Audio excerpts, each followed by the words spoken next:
Hello மக்களே, இன்றைக்கி நம்ம என்ன பார்க்க போகிறோம் அப்படின்னா ஒரு பிரியாணி ரெசிபி தான். இதுக்கு முன்னாடி நான் கிச்சனை க்ளீன் பண்ணிவிட்டு பாஸ்மதி ரைஸ் ஊற வச்சுருக்கேன். அதுக்கப்புறம் மட்டன் 1/2 கிலோ எடுத்திருக்கேன். புதினா, இஞ்சி, பூண்டு, தக்காளி, வெங்காயம், லெமன், பச்சை மிளகா.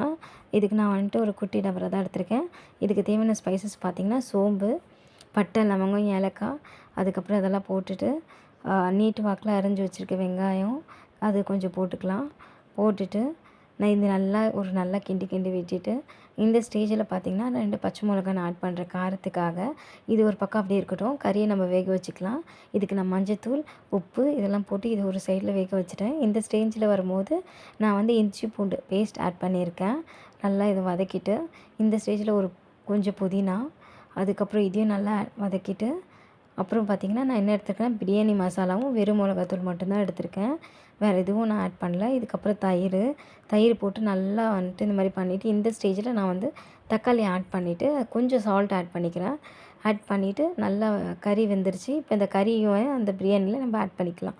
ஆட் பண்ணி நல்லா வேக வச்சுட்டு கொஞ்சம் அந்த கறி தண்ணி 1 டம்ளர், நார்மல் தண்ணி 2 டம்ளர். இப்போ இந்த ஸ்டேஜில் லெமன் போட்டுட்டு அப்படியே இதை மூடி வச்சிடலாம்.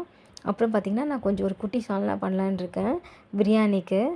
இதுக்கு பார்த்திங்கன்னா எண்ணெய் ஊற்றி சோம்பு போட்டு வெங்காயம் போட்டு நல்லா இது பண்ணிவிட்டு அதுக்குள்ளே பிரியாணி கொதிச்சிருச்சு. இப்போ வந்து ரைஸை நம்ம ஆட் பண்ணிக்கலாம். நம்ம ரைஸ் போட்டுட்டு கொஞ்சம் நல்லா கிண்டி விட்டுட்டு உப்பு தேவைன்னா இந்த ஸ்டேஜில் நீங்கள் உப்பு போட்டுக்கோங்க. உப்பு போட்டுட்டு அதை மூடி வச்சுருங்க. அது கொஞ்சம் நல்லா ஹை ஃப்ளேமில் இட்டுக்கும். அதுக்குள்ளே இந்த தக்காளி போட்டு நல்லா வதக்கிடலாம்.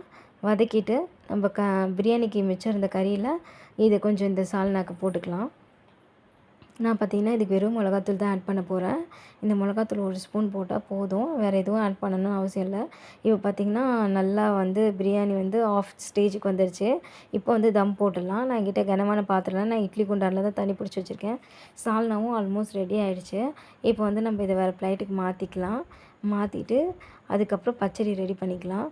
பச்சடியும் ரெடி ஆகிடுச்சு. இப்போ பிரியாணி வந்துட்டு எப்படி இருக்குதுன்னு தம்மை உடச்சி பார்க்க வேண்டியது தான்.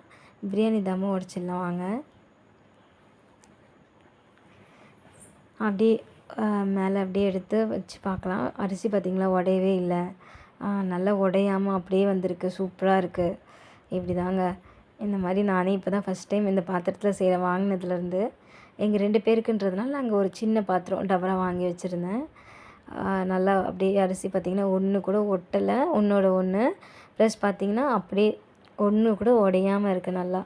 அப்படியே பார்த்திங்கன்னா உங்களுக்கு இந்த ரெசிபி பிடிச்சிருக்கு அப்படின்னா எனக்கு லைக் பண்ணுங்கள், கமெண்ட்டில் சொல்லுங்கள், சப்ஸ்கிரைப் பண்ணுங்கள். தேங்க்யூ.